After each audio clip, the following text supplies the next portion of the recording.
আসসালামু আলাইকুম, জানিয়ে দিব এই মুহূর্তে হাতে পাওয়া সর্বশেষ ভয়ঙ্কর কিছু আন্তর্জাতিক আপডেট। বাংলা সংবাদ শুরুতেই থাকছে সংবাদ শিরোনাম। শুরুতেই জানিয়ে দিব ইসরায়েলি কারাগারে নির্যাতনের শিকার হয়ে 59 ফিলিস্তিনির মৃত্যু। জানিয়ে দিব সাজা শেষে 131 বন্দীকে নিজ দেশে ফেরত পাঠিয়েছে মালয়েশিয়া। এরপর রয়েছে ফিলিস্তিনি বন্দীদের মুক্তি স্থগিত, ইসরায়েলের নতুন কৌশল। সর্বশেষ থাকছে থাইল্যান্ডে সড়ক দুর্ঘটনার কবলে শিক্ষাসফরের বাস, নিহত 18 জন। এতক্ষণ শুনছিলেন সংবাদ শিরোনাম, এবার বিস্তারিত। প্রিয় দর্শক, আপনি যদি এই চ্যানেলে নতুন হয়ে থাকেন, ভিডিওটি দেখতে দেখতে চ্যানেলটি সাবস্ক্রাইব করে আমাদের সাথেই থাকুন। ইসরায়েলি কারাগারে নির্যাতনের শিকার হয়ে 59 ফিলিস্তিনির মৃত্যু। ইসরায়েলি কারাগারে বন্দী অবস্থায় নির্যাতনের শিকার হয়ে অন্তত 59 ফিলিস্তিনির মৃত্যু হয়েছে। 2023 সালের অক্টোবর মাসে গাজায় আগ্রাসন শুরুর পর এই ফিলিস্তিনিরা ইসরায়েলি কারাগারে প্রাণ হারিয়েছেন। এদের বেশিরভাগই অবরুদ্ধ গাজা ভূখণ্ডের বাসিন্দা। মঙ্গলবার 25 ফেব্রুয়ারি এক প্রতিবেদনে এই তথ্য জানিয়েছে আনাদোলু বার্তা সংস্থাটি বলছে, 2023 সালের অক্টোবর মাসে গাজা যুদ্ধ শুরু হওয়ার পর থেকে ইসরায়েলি কারাগারে কমপক্ষে 59 ফিলিস্তিনি বন্দী মারা গেছেন বলে বন্দীদের অধিকার বিষয়ক একটি গ্রুপ জানিয়েছে। প্যালেস্টাইনিয়ান প্রিজন সোসাইটি এক বিবৃতিতে জানিয়েছে, নিহতদের মধ্যে গাজা উপত্যকার 38 জন বন্দী রয়েছেন। ইসরায়েলি কর্তৃপক্ষের বিরুদ্ধে গাজার বন্দীদের মৃত্যুর তথ্য গোপন করার অভিযোগও তুলেছে সংস্থাটি। এর আগে সোমবার গাজার বন্দী বিষয়ক কমিশন জানিয়েছে, গাজার বন্দী মুসাব হানিয়াহ ইসরায়েলি হেফাজতে মারা গেছেন। 35 বছর বয়সী হানিয়াহকে দক্ষিণাঞ্চলীয় শহর খান ইউনিস থেকে 2024 সালের 3 মার্চ আটক করেছিল ইসরায়েলি সেনাবাহিনী। তার পরিবারের মতে, আটক হওয়ার আগে হানিয়াহ সম্পূর্ণ সুস্থ ছিলেন। পরিসংখ্যান অনুসারে 1967 সালে পশ্চিম তীর এবং গাজা দখলের পর থেকে ইসরায়েলি কারাগারে কমপক্ষে 296 ফিলিস্তিনি বন্দী মারা গেছেন। অন্তত 10,000 ফিলিস্তিনি এখনও ইসরায়েলের কারাগারে বন্দী রয়েছেন।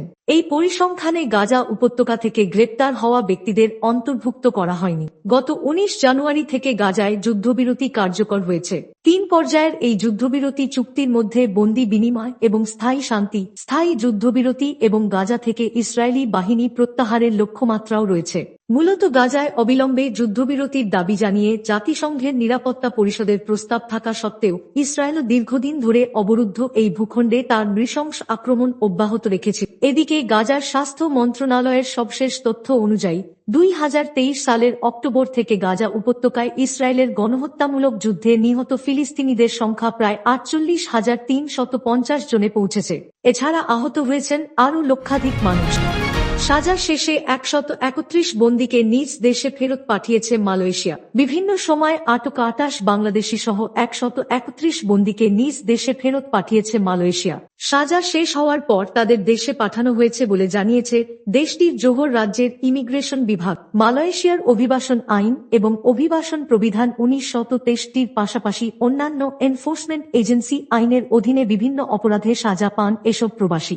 সাজা শেষে তাদের নিজ নিজ দেশের দূতাবাস থেকে নাগরিকত্ব যাচাই সম্পন্ন হওয়ার পর আকাশপথে অভিবাসীদের নিজ খরচে তাদের দেশে ফেরত পাঠানো হয়।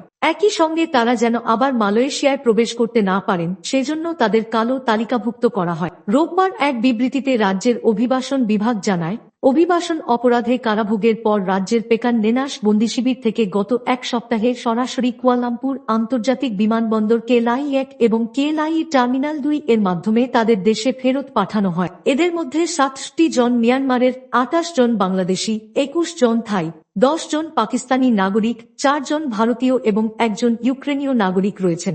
এর আগে চলতি মাসের 9 ফেব্রুয়ারি রাজ্যের পেকান নেনাস একই বন্দিশিবির থেকে 23 বাংলাদেশি, 230 ইন্দোনেশিয়া, 17 পাকিস্তানি, 6 ভারতীয়, 1 জন শ্রীলঙ্কার এবং 1 জন সিঙ্গাপুরের নাগরিক সহ মোট 278 অভিবাসীকে কালো তালিকাভুক্ত করে আকাশ ও স্থলপথে নিজ নিজ দেশে ফেরত পাঠায় মালয়েশিয়া। আটক ব্যক্তিদের সঙ্গে সম্পর্কিত সমস্ত প্রত্যাবাসন সংক্রান্ত বিষয়, যেমন টিকিট কেনা ইত্যাদি, পেকান নেনাস ইমিগ্রেশন ডিপোতে প্রদত্ত সার্ভিস কাউন্টারে করা যেতে পারে। কোনো পরিষেবা চার্জ লাগবে না বলে জানিয়েছে কর্তৃপক্ষ। এছাড়া মালয়েশিয়ার জোহর রাজ্য ইমিগ্রেশন বিভাগ আটক ব্যক্তিদের প্রত্যাবাসনে মধ্যস্থতাকারীদের ব্যবহারকে উৎসাহিত করে না। কারো যদি কোনো প্রশ্ন থাকে তাহলে অনুগ্রহ করে সরাসরি রেকর্ডস এবং ট্রান্সফার ইউনিটের সঙ্গে যোগাযোগ করতে এক বিবৃতিতে বলেছে ইমিগ্রেশন বিভাগ। ফিলিস্তিনি বন্দীদের মুক্তি স্থগিত, ইসরায়েলের নতুন কৌশল। 6 ইসরায়েলি জিম্মির মুক্তির পর 620টি ফিলিস্তিনি বন্দীর মুক্তি স্থগিত করেছে ইসরায়েল। শনিবার তাদের মুক্তি দেওয়ার কথা ছিল। ইসরায়েলি প্রধানমন্ত্রী বেঞ্জামিন নেতানিয়াহুর কার্যালয় জানিয়েছে, পরবর্তী জিম্মিদের মুক্তি নিশ্চিত না হওয়া পর্যন্ত ফিলিস্তিনি বন্দীদের মুক্তি স্থগিত রাখা হয়েছে। গত 2023 সালের 7 অক্টোবর হামাসের নজিরবিহীন হামলার সময় অপহৃত 4 জন সহ 6 জিম্মিকে শনিবার মুক্তি দেওয়ার পর এ সিদ্ধান্ত নিয়েছে ইসরায়েল। এর আগে প্রধানমন্ত্রী বেঞ্জামিন নেতানিয়াহু বলেছেন, অবমাননা অনুষ্ঠান ছাড়াই পরবর্তী জিম্মিদের মুক্তি নিশ্চিত না হওয়া পর্যন্ত ফিলিস্তিনি বন্দীদের মুক্তি বিলম্বিত হতে পারে। যুদ্ধবিরতির প্রথম ধাপে এখন মাত্র এক দফা জিম্মি বিনিময় বাকি রয়েছে। এর মধ্যে 4 জন রয়েছেন যারা বন্দিদশায় মারা গেছেন। এর আগে হামাস জানিয়েছিল যে সম্মত সময়ে সপ্তম ব্যাচের ফিলিস্তিনি বন্দীদের মুক্তিতে ইসরায়েলের বিলম্ব যুদ্ধবিরতি চুক্তির স্পষ্ট লঙ্ঘন। হামাস যুদ্ধবিরতি চুক্তির প্রথম পর্যায়ে মুক্তির জন্য নির্ধারিত 6 জীবিত ইসরায়েলি বন্দীকে মুক্তি দেওয়ার পর তেল আবিবে ইসরায়েলি বিক্ষোভকারীরা অবশিষ্ট সকল বন্দীর মুক্তির দাবিতে সমাবেশ করেছে। গাজার স্বাস্থ্য মন্ত্রণালয় জানিয়েছে, ইসরায়েলের যুদ্ধ অভিযানে 48,300 জন ফিলিস্তিনি নিহত এবং 1,11,749 জন আহত হয়েছেন। সরকারি মিডিয়া অফিসের তথ্যমতে নিহতের প্রকৃত সংখ্যা কমপক্ষে 60,709 জন হতে পারে, কারণ ধ্বংসস্তূপের নিচে নিখোঁজ হাজার হাজার ফিলিস্তিনিকে মৃত বলে ধরে নেওয়া হচ্ছে। 2023 সালের 7 অক্টোবর হামাসের হামলায় ইসরায়েলে কমপক্ষে 1,183 জন নিহত হন এবং 2 শতাধিক মানুষকে বন্দী করা হয়। থাইল্যান্ডে সড়ক দুর্ঘটনার কবলে শিক্ষাসফরের বাস, নিহত 18 জন। দক্ষিণ পূর্ব এশিয়ার দেশ থাইল্যান্ডে ভয়াবহ সড়ক দুর্ঘটনা ঘটেছে। এতে নিহত হয়েছেন কমপক্ষে 18 জন, আহত হয়েছেন আরও 23 জন। যাত্রীবাহী একটি বাস ব্রেক ফেইল করে উঁচু রাস্তা থেকে নিচে পড়ে গেলে হতাহতের এই ঘটনা ঘটে। বাসটিতে প্রায় অর্ধশত আরোহী ছিলেন এবং তারা শিক্ষাসফরে যাচ্ছিলেন। এক প্রতিবেদনে এই তথ্য জানিয়েছে বার্তা সংস্থা রয়টার্স।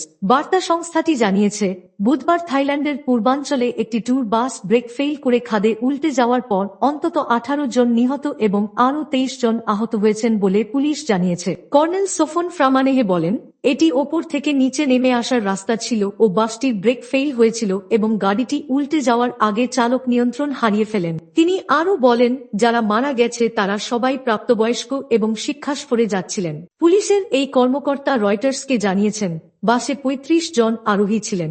চালক সহ সকলেই ছিলেন থাই নাগরিক। দুর্ঘটনার পর সোশ্যাল মিডিয়ায় ছড়িয়ে পড়া বেশ কিছু ছবিতে রাজধানী ব্যাংকক থেকে 135 কিমি 39 মাইল পূর্বে প্রচিনবুরি প্রদেশের ঘটনাস্থলে উদ্ধারকারী দল এবং স্বাস্থ্য কর্মীদের দেখা যাচ্ছে। এদিকে থাই প্রধানমন্ত্রী পেতমতান সিনাওয়াত্রা নিহতদের পরিবারের প্রতি সমবেদনা প্রকাশ করেছেন এবং বলেছেন, এই ঘটনায় তদন্ত চলছে। সোশ্যাল মিডিয়া প্ল্যাটফর্ম এক্সে দেওয়া এক পোস্টে তিনি বলেছেন, দুর্ঘটনাবলিত যানবাহনের মানদণ্ড লঙ্ঘিত হয়ে থাকলে বা যানবাহনের বেপরোয়া ব্যবহারের প্রমাণ পাওয়া গেলে আইনি ব্যবস্থা নেওয়া হবে। তিনি আরও বলেন, দুর্ঘটনা রোধ করতে এবং আবারও এই ধরনের ক্ষয়ক্ষতি হওয়া কমাতে কোনো যানবাহন ব্যবহার করার আগে সেগুলোর পরিদর্শনের মাধ্যমে নিরাপদ বলে ঘোষিত হতে হবে এবং নির্দিষ্ট মানগুলো পাশ করতে হবে। থাইল্যান্ডে যানবাহনের নিরাপত্তা মানদণ্ডের দুর্বল প্রয়োগ এবং রাস্তার খারাপ রক্ষণাবেক্ষণের কারণে দেশটিতে সড়ক দুর্ঘটনা ও প্রাণহানির ঘটনা বেশ সাধারণ। 2023 সালের প্রতিবেদন অনুসারে সড়ক দুর্ঘটনায় মৃত্যুর ক্ষেত্রে বিশ্ব স্বাস্থ্য সংস্থার 135টি সদস্য দেশের মধ্যে দক্ষিণ পূর্ব এশিয়ার এই দেশটি নবম স্থানে রয়েছে।